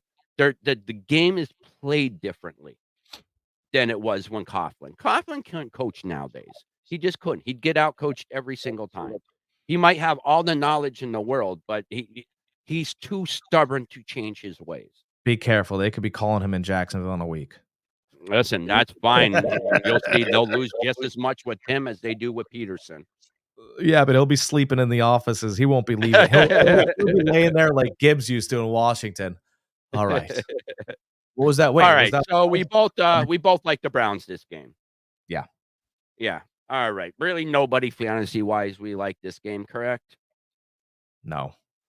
Yeah. I don't even Yeah. like this game's reality. No, I mean, I even dropped Zamir White from my league to pick up Cooper Cup, who Jack dropped. So, yeah. Yeah, well, Cooper's a bum. Yeah, listen, when I'm in the playoffs and he gets me 25 points in my first playoff week, listen, thank you, Jack. No Here, problem. I'll text you. I'll text you. Thanks, Jack. Appreciate it. I picked up a better football player. I picked up Alec Pierce, like I told you guys to. Listen, yeah, I mean, and right now he's definitely is the better football player because he's on the field. Availability, guys. It's an interesting thing to No, have. hey, listen, you're right. But if you can get that roster, if you have a roster spot where you're able to put him, let him sit for a little while, listen, do it. All right, who we got next? Next, we got the Chiefs at the Chargers. Chiefs are giving 7, over-unders 41. Money line, Chiefs are at negative 340. Chargers are at plus 270. Herbert's supposed to be trying to give it a go. High ankle sprain. We all know how they usually go. I'm not too not too and I don't think the Herbert's gonna do too well. Even if he does start, I think it's gonna be limited action. I think he's gonna have to come out of the game at some point. So I do like the Chiefs in this game for that fact alone. I don't like the Chiefs in this game. The Chiefs have been playing on their Super Bowl memory from last year every single week. Every single week. They've been just getting by teams. I don't think and you're right. I don't think that Herbert's going to play very long. By the way, the Chargers played against the best defense in football last week. We agree, right? Pittsburgh? Yeah. Oh, yeah. Yeah. The Chiefs defense is fine, but they're not very good. They're not very good. They're not world beaters right now, and they might get better as the season goes on. But I love the fact that Herbert might not play very long. That's not what I love. I do like Justin Herbert. But I think Easton Stick is going to come in. And everyone's going to be laughing at the television screen. Hold on. He played a great preseason. And Easton Stick is tall and has some wheels. And I think Harbaugh's going to walk over. He's going to hit his shoulder pads like everybody else does. And Easton Stick doesn't know or really, he's playing the Chiefs, whatever. They're a football team. I think he goes out there and the Chargers find a way to win. Okay. And everybody goes, wow, I can't believe the Chiefs lost. Stop it. You guys haven't been watching football. You guys watch the names and the box scores, but you don't watch how the complete games are going. And I think Easton Stick could come in and the newspaper reads Chiefs get hit with beating stick or something, right? Because Easton Stick's going to look good. And you're like, well, he's not the starter for the Chargers, but he might get the victory this week. And by the way, this wouldn't be the first time a backup got Kansas City. Oh, yeah. Aiden O'Connell did it last year, and it didn't matter. It won't matter this time, but Chiefs fans everywhere will be jumping in the river or whatever they do in Kansas City. Listen, yeah, I listen, that very well could happen. Chiefs have been squeaking out wins this whole year. But if you remember correctly, they did the same thing last year in the beginning of the season, squeaking out wins, here and there. Take the points, though. Take the points. What's that? Take the points, though. Okay, take the points. Where are we at here? So you want the Chargers getting 7. Yeah. I think they lose, but if they lose, it's going to be by 3 or 4. It's going to be a late game decision. But if they win, it's going to feel really good. And all of a sudden, Reed starts looking around and goes, okay, I understand what we have in this division now. Like, it's not just going to be Mahomes looking like Brady in a division that, like, I feel like Harbaugh being in that division feels a lot like what Rex Ryan was to Brady. Okay. And the Jets weren't stopped. The Jets were good. The Jets slander during that era needs to end because it wasn't bad. No, it wasn't. They made the playoffs. Mark Sanchez is a 6-4 playoff quarterback. How about that? Oh, still known Nobody for likes that it. fumble, though. Nobody, I know, but nobody likes it. 6-4. What do we have? Start Jalen Daniels or Hurts? Standard full PPR. Daniels or Hurts? I would start Jaden Daniels for 2 reasons. It's the highest over-under of the weekend, by the way, Arizona and the Commanders. First of all. Second of all, I know they're banged up and they didn't look good last week against Denver. Todd Bowles knows what Jalen Hurts is.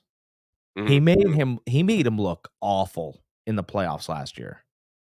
And you go, oh, but the first time the Eagles absolutely killed the Bucks with AJ Brown. Yes, Yeah. they Uh-huh. don't have AJ Brown. They don't have Devonta Smith, and I don't believe that Jalen Hurts knows enough football to be able to maneuver against a Todd Bowles without cheat code players. Mhm. I don't love Jalen Hurts. I would bench him. If you guys have Ooh. other options, I would sit him down. I'm telling you, Todd Bowles is the master of bend, don't break. You're going to eventually make a mistake. I mean, I know Mhm. Belichick was great at it too, but Todd Bowles is a much better coach than you think, than he gets credit for. You got to understand. Todd Bowles led defense, held Patrick Mahomes to 10 points in a Super Bowl. Patrick Mahomes, Travis Yeah. Kelce, Andy Reid, 10 points. I'm telling you, I would stay away from Jalen Hurts. He's going to look below average. Jaden Daniels is your starter. I like Daniels also going up against that Cards defense. Yep. Also, they've shown. Listen, Jalen, you go out, do your thing, run the ball, throw the ball, do whatever you need to do. You know, they're letting him do what he basically. Here's the offense. Do your thing. Show us why we drafted you. So he's putting up fantasy points. Yep. So What's our yeah, late game? Jalen Daniels. What's our late game, Uh, Greg? let's see here. Late Game two. game, we have, let's see here. Let me see. Late 8:15 game. We got the Buffalo Bills at the Baltimore Ravens.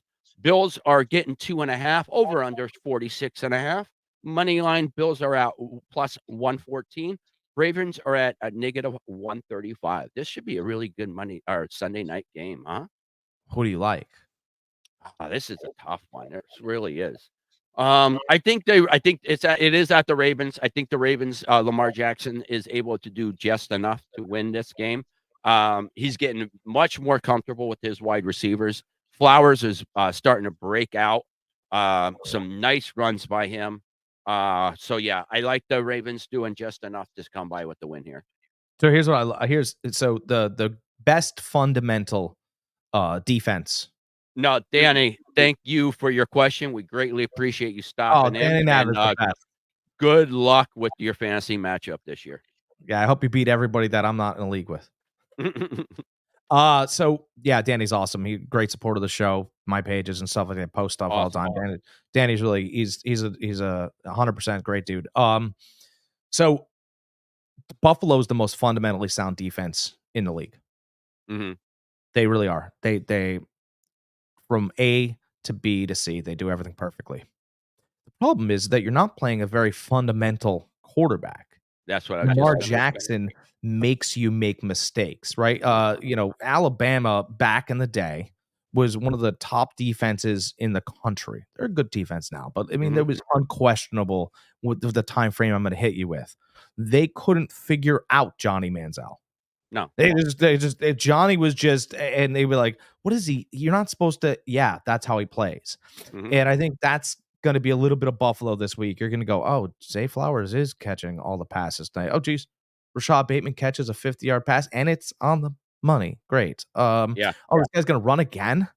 That's 8 runs in the first set. No, but that's what's going to Yeah. happen. I think he's going to be dialed in. I think that Buffalo is going to have to fight like they did the first week against Arizona. The difference is Arizona doesn't have a defense, Mhm. and Baltimore's got Roquan Smith ready, licking his Yeah. chops. And I'll tell you what, Josh Allen, you might like to run. That dude is going to hit you. And I don't believe that if you run too much today, you will leave this game with all of your ribs intact. Does It's a they real thing coming. Yeah. Does that Baltimore defense, scare you a little bit with how much, Dallas came back on them last week? No, because that game was over. I Okay. actually highlighted that when I said McCarthy's done. Mhm. That game, the Baltimore Ravens won last week by 4 points. Mhm. Dallas scored, and one of them was an onside kick. Dallas scored 19 points in the fourth quarter. Yeah. That's That's what I'm talking about. Does that scare you? some of it. So they scored, but okay, so 7, they scored 7. And then they onside kicked it. So I just got done. I got some water on the sideline. We got to go back out there because the offense just got the ball on an onside kick. So really, they scored 14 on, to me, one defensive possession. Mm. The defense never really left the field. Right? So that's my thought process there. My thought process is like, it was just really one long offensive run-on sentence, and it was 14 points. Otherwise, the Dallas gave you 5. Mm. You know, that's my thought there. That doesn't bother me at all. I don't think that the end of that game has anything to do with this one. I like Baltimore.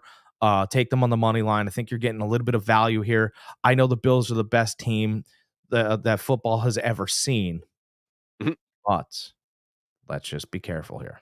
Give me the Ravens on the money line. Easy, Bills Mafia. Easy. Don't come after us. We don't want any hits on us. Even the Mafia lost their head honcho every once in a while, right? Uh-huh. Racketeering gets everybody. Isn't that right? All right. Next, we got Monday night games. We got 2 Monday night games again. We got Tennessee Titans at Miami Dolphins. Titans are getting 2.5. Over under is 37. Tennessee is at plus 114 money line. Dolphins are at negative 135 money line. This one's All tough. right. Yeah, it is, and I'm trying to remember who the other quarterback that is going to be starting for. It's the Tyler Dolphins. Huntley. It's Tyler It is. Huntley. That's it. Tyler Huntley is going to be starting instead of Skyler. You know, it doesn't matter because he's going to be handing the ball off a lot, right? So I said last week that the Packers have the best run offense. It also went up against Tennessee, who's got no run defense. Okay. And that matters here because the Miami Dolphins run the same scheme that they ran last week up against Tennessee, right? McDaniels is from the same coaching tree that LaFleur is from. Yep. So they run the same scheme. I don't believe. I don't really believe. I think the Titans win. I really do. I don't think. I think Miami has a nice showing. I think they look a little bit better. I think there are mistakes that Huntley has. I think he shows a little bit of rust.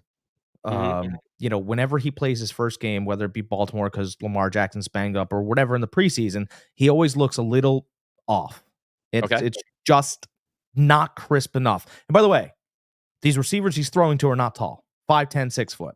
You can't be a little off and miss just a little high or a little left with the speed that's going to be on the field. And is Waddle back? I didn't see if Waddle was back or not. Even if he is, he's 6 foot and it's a lot of speed, and Huntley throws, he's off a little bit. You know, in fact, when he came in and played for Baltimore, him and Rashad Bateman did well together. But Rashad Bateman, they drafted out of Minnesota because he catches everything that's not on target. So I think that Tennessee is going to win this game, and it's everybody opens. Oh my God, I can't believe. But look at I'm on the bandwagon, or I've created the bandwagon. Much as I did with Baker Mayfield, I do believe that Will Levis is a really good starting quarterback, and I think you're going to see it. Okay. And I think I'm with you on. Oh, go ahead. I think Hopkins is a fantasy start. It's Monday night. It's under the lights. Levis is going to bomb him the ball.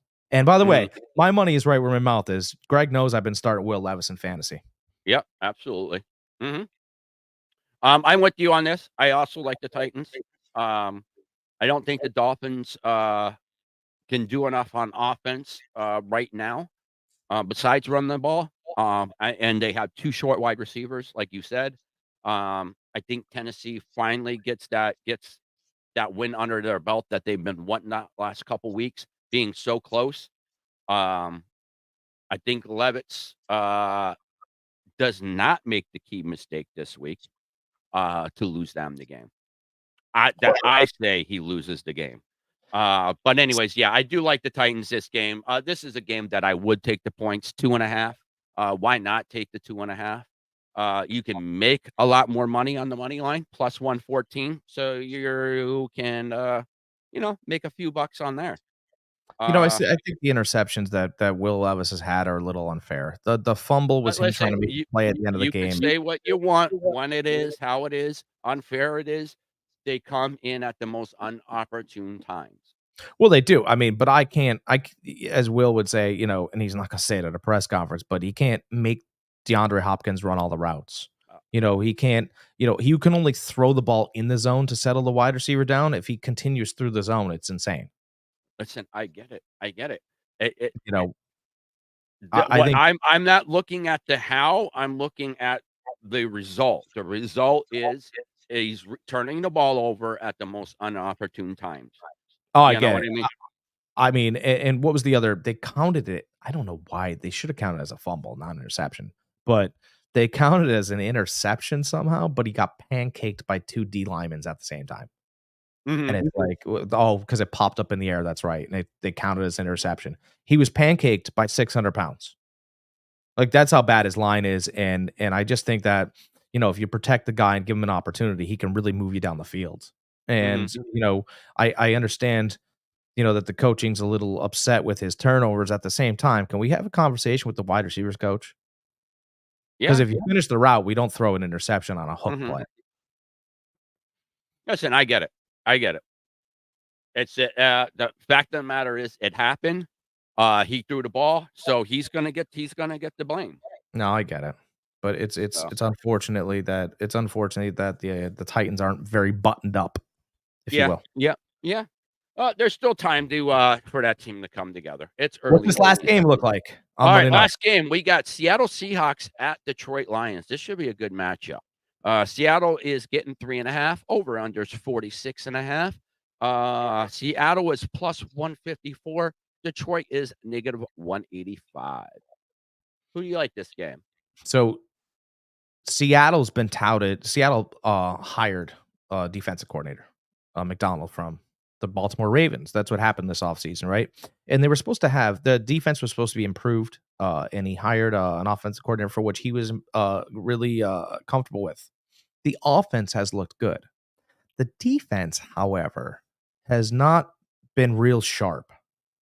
And Seattle's been in real dogfights here because the defense hasn't been able to get off the field. I like the Lions here. I really, really like the Lions here.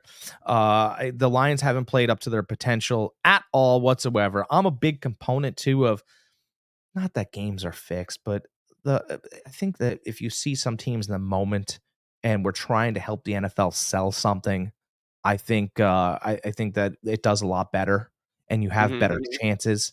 Like if it's Emmett Smith Day, I would bet the Cowboys. I don't care how bad they are. That's how I Mhm. am. And sometimes it pans out, sometimes it doesn't. The Lions are wearing brand new jerseys, never released rush jerseys, black on Yep. blue. Mhm. They are going to look sharp on They your are TV nice. screen. Very nice too. They're really Yep. nice. It's their new emblem. It's Mhm. everything out there being rolled out. I think they beat Seattle, and I think it's I pretty like convincing. I like the Lions too. Just real quick on the whole jersey thing. Second nicest jerseys, alternate jerseys that's out. If anybody hasn't seen the Vikings iced out jerseys, please Google it right away because they are freaking amazing. They are probably the cleanest looking jerseys out there. So nice. What about the I'm Bengals? telling no, dude, I'm telling you, I thought the Bengals were there. Wait till you see these. These are nice. Like, Nothing but even for me, I was like, "Holy shit, I wish I was a Vikings fan right now." no. We hate the Vikings on this network. Yeah, we hate them.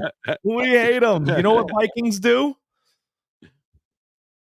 Have you looked up their history? They're not very nice people. They're not very nice people. They Those Vikings. plunder and rape. That's right. They're not very nice people. Bears, they sleep and hibernate and they eat salmon. We like bears. We like lions. Vikings, boo. I'm kidding. I'm kidding. They killed my Alright, parlay for so, yesterday. this game here, who do you like? You like the, Lions? I like the Lions. Yeah, I do like Lions here. Fantasy-wise, who do we like this game? Do we think, Uh, DK Met has a good game? Is, Walker coming back this game? What's going on here? he is, but I'm not starting him because I think that I look at it's not an oblique problem. Oh, he's got Mhm. I think it's probably a cracked rib or something, and he wasn't able to play with it. I don't think Walker's gonna get a lot of run here. They say he's fine. He's going to start. I don't believe in what they say anymore. Yeah.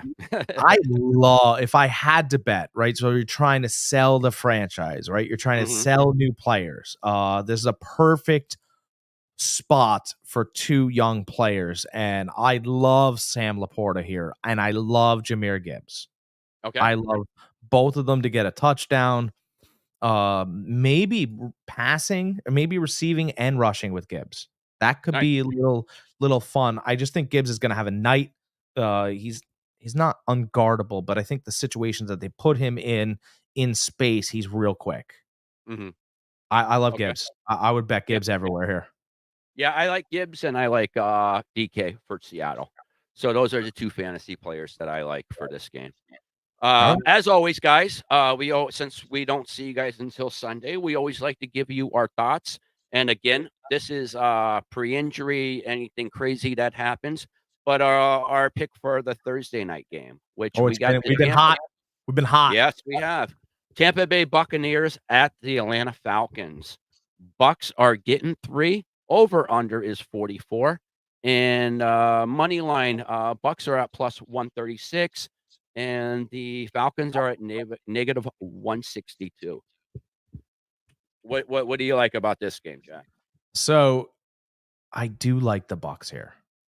I do believe that today's game will depend on a lot how they look. I don't if they win today, and I know that you shouldn't think like this, but it's fine. You should. I think today's going to be hey, we're working on some stuff. Mm-hmm. We're working on this play. We're working on seeing if this works against this defense because we know it. I think what they're trying to do is run certain schemes or run against certain schemes and hope that Philly plays some of the same schemes Atlanta does. Mm-hmm. I think that this is a very it's a warm-up game for what they're going to get on Thursday. This game is not as important. But all games are important. They're not. It's not as important as their division game on Thursday. And I think what happens is that line right now reflects what they looked like against Denver. I think that line comes closer to 1 point by Thursday. And I think that Tampa Bay is going to win that game. I think Baker under the lights on Thursday night, he looks good, sharp, controlled. I think that Tampa could win the game 20-17. I do believe that. Listen, I believe that Todd Bowles is much like he's the Mike Tomlin of the South. And I think they run a lot of the same defensive schemes. Maybe he doesn't have the firepower Tomlin has up there with certain players. But I will tell you that every player that Bowles drafts, he believes in. I watched him in a press conference before the season started, or at a team meeting, actually. And he stood in front of the room and he went, every cornerback that I drafted and that I took this year and that we brought up and that we put out there, we expect you to get the ball. I don't want batted down passes. We need the ball. And he continued. He went defensive ends. I want the quarterback to be afraid of you. Linebackers, your job is to tackle. You need to tackle. There is no jokes in this room. And he looked right at me. He goes, Baker, this is your team now. Lead them. No excuses. We go into the season. And he goes, we're 100%. I went, this guy doesn't mess around. Oh, no, but he doesn't. And he's very serious. Everything's Todd Bowles this joke. They're wrong. Yeah. And I just think that even if they'll look competitive against Philly, the lines are telling you that, but I don't think he fears Kirk Cousins for a second. Yeah, So. I like the Bucks. If the Bucks lose today, I really like the Bucks Thursday night. Yeah, I like them even more. I like him even more. I like Baker on a shorter week than I like Kirk Cousins. Especially the way Baker plays ball. Baker could play in a system or he could play backyard football. He's a maniac. So whatever it takes for him to win, he'll do it. So I do like Tampa Bay here. And again, if the Bucks lose today, I love the Bucks. Dan, I love them. We could be selling our pillows in our house for this game, guys. It could be a whole house on Thursday. We've been good on Thursday, though. You know what? That will be if the Bucks lose. The Bucks will be my bet the doghouse bet. Bet whole the dog doghouse. Listen, you already bet your house on Sunday. So if you lost your house, next thing is doghouse. Don't tell me So- what to bet. I'll bet everything. I'll bet the land I live on. I want a note from the bank. Give me a second mortgage. You can do those reverse mortgages. I watch those guys in the morning. I sit there and I go, okay, so if I have a mortgage, I can actually do this whole bet the house thing that they're talking about and then live nowhere. There you go. All right, guys, we Live got in the what? van 9 down by minutes the till river. kickoff. 9 minutes till kickoff. That's right. It's Yep. great hanging out with you guys every single Sunday. We love all of you guys coming in here, chiming in, having something to say. Remember, it's our voice on here. You can always come on with us and have a chat, right? We're not stopping That's right, anybody. right. In fact, we're asking you to be a part of our franchise. Absolutely. That would be a great time. Come in with your with the knowledge that you have and questions that you have and we'll go from there. But yeah, everybody, we greatly appreciate everybody showing up every week, guys. Showing your love. We're growing. We'll get there eventually, but we are growing nicely. And remember, guys, if you guys do like what you see, hit that follow button. If you guys do want to support the channel, hit that sub button on Jack and I's channel. And remember, guys, be excellent to each other. Unless you're a Vikings fan. Have Kidding. I'm kidding. I don't think you're welcome here a today. great week, guys. Enjoy your Sunday, guys.